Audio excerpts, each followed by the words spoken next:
Alam mo ba na ang sugat mo ay pwedeng gamitin para magpagaling din ng mga nasa paligid mo?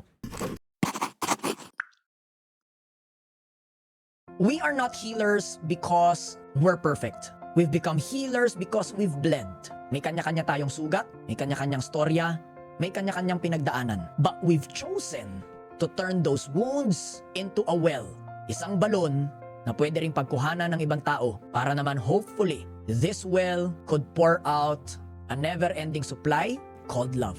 To be able to pour love into others. And that's what made us healers. When I talk about us, I'm not just talking about me or my organization. I'm also talking about you. Kasama at kasali ka rito. Alam mo ba na ang sugat mo ay pwedeng gamitin para magpagaling din ng mga nasa paligid mo. Kaya huwag kang magstay na sugatan. Huwag kang magstay na problemado. Huwag kang magstay na biktima. Gamitin mo yan para maging responsable to turn your victimhood to victory. To turn your wounds to a well where love could be poured from. Lagi nating sinasabi, hopefully one day we can heal humanity's wounds by infusing them with so much love.